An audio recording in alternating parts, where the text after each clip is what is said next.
Jeez. It was a hell of a speech. The difference with mine is it's kind of written. Thanks, guys. You guys can stand up here. Thanks, man. Thanks, man. Yep.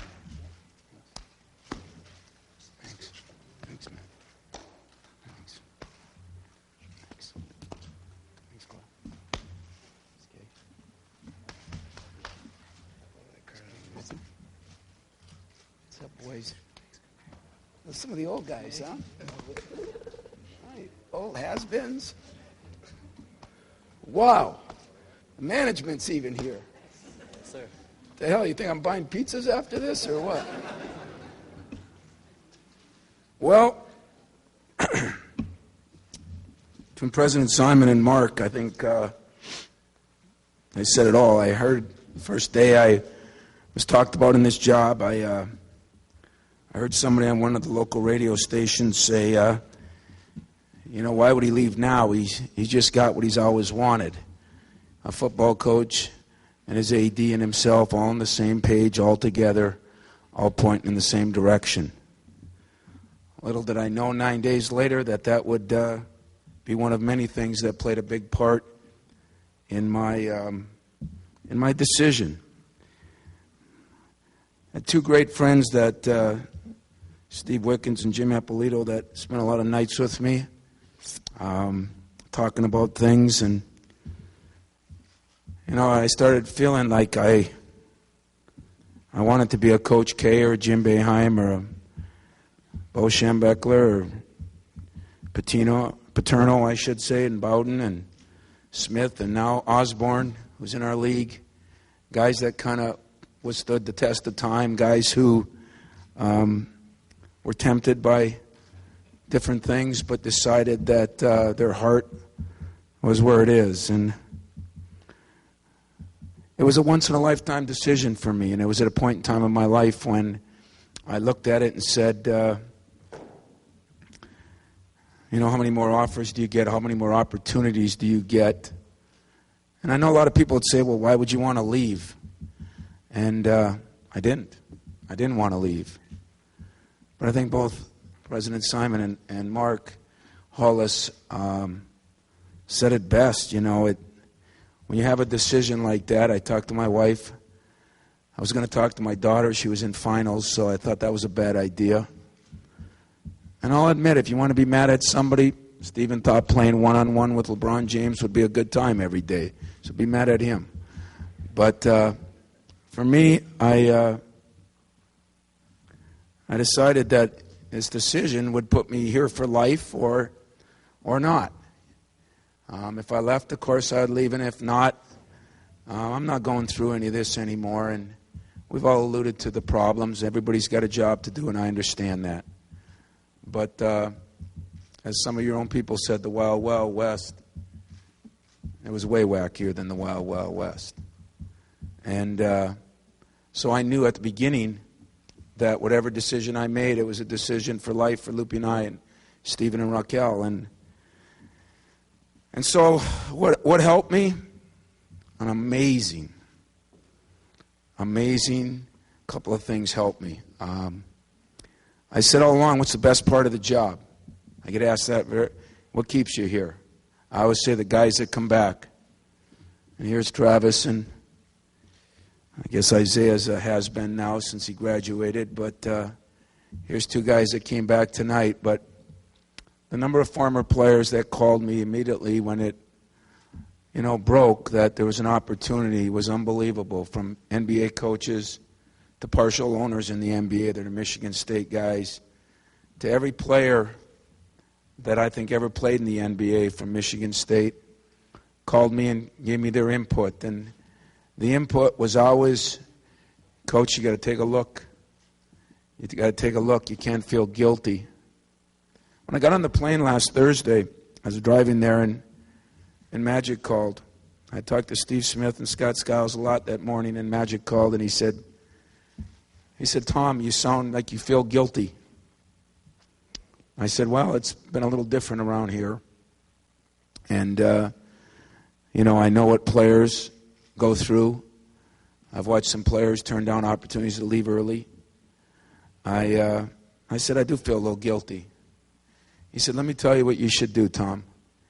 You should go get Miss Loopy and Stephen and Raquel, and you should put a smile from ear to ear, jump in a car, drive to that airport, jump on a plane, and go earn something that it took you 27 years to accomplish the opportunity to have. And so it was all that work by these guys. I mean, you don't really think that it was all me. I mean, the 2 Final Fours, in all honesty, the last few years, you didn't hear my name on any of those jobs. It was the Billy Donovans and Jay Wrights, and everybody's new up and coming. And thanks to these guys, they did for me what I tell them we can do for them. Winning makes people excited about you.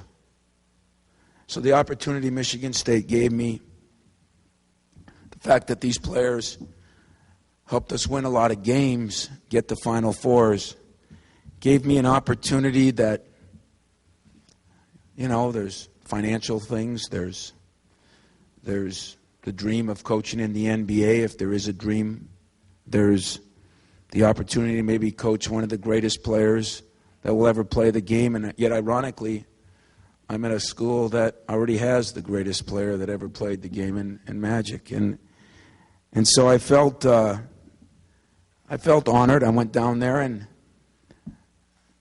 I must say this about Dan Gilbert. One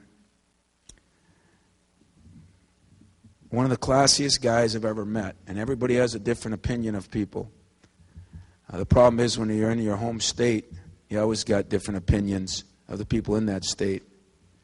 But the first night I talked to him, he was more concerned about what the people at Michigan State would say because he's an alum. See, I met Dan Gilbert twice before this, but we weren't friends. I never talked to him longer than 25 seconds. But, he's kind of what I believe in. He's kind of the blue-collar guy that started out a little bit dirt poor and kind of built his own company and did some things, and he did it the Michigan State way. I think he worked very hard.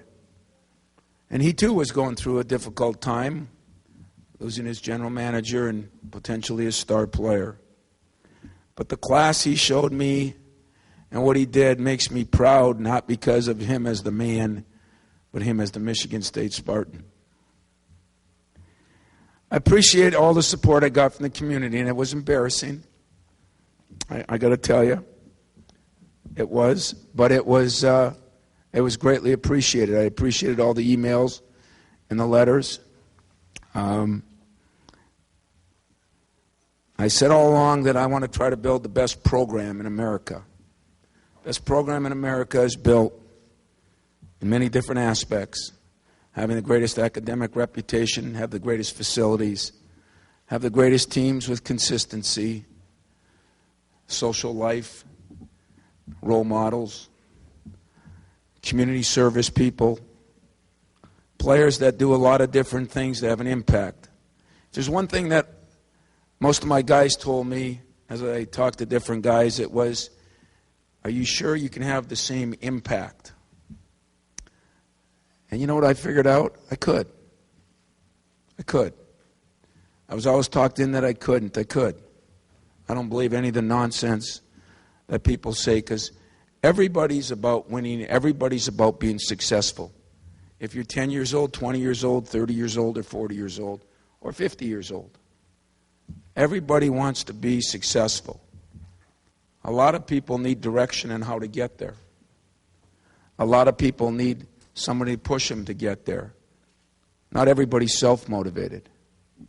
Dan Gilbert saw in me something that he believed was right for that same goal and mission. But even though my athletic director and my president have hit hard on what it was like, I think only my wife and I can really appreciate what we went through in those 9 days. And my two good buddies in the back. But I learned a lesson from Judd Heathcote that I use every day. The lesson is everyone's got a boss. Everybody's got somebody to answer to. I could be a real smart aleck, which I will, and tell you I'm sure as hell I got mine instead of most of yours. Because I think there's still opportunities that everybody deserves to look at. In the 15 years I've been at Michigan State, I seriously looked at 2 opportunities. And like anybody who's successful, you, me, them, anyone else, I've had many opportunities to look at other things. I never did that. And so I hope that our fans will appreciate and understand that I didn't do it, as some said, for publicity.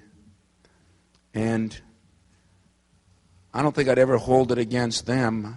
If I held it against somebody that looked at other opportunities before making a decision, I'm mad at every damn one of these guys because they put me through the ringer in recruiting. And I had to wait for each and every one of them to look at other opportunities to make a decision. The good thing is when you got people strong enough to give you that opportunity, when you make a decision, I think you feel better about it. And I am going to be a lifer. You know, this is what I'm going to be. And damn proud of it. And the only thing left for me now, we've built a pretty good basketball program. Mark D'Antonio has been very important to me. And he's building a very good football program. And as I've always done, I'm a program guy, anointed by Doug Weaver many, many years ago when I was a snot-nosed grad assistant. And when he said that, I think I've tried to live my whole life that I care as much about other people as I do myself. And I care about helping people, whether it be players, whether it be people in the community, or whether it be our own athletic department.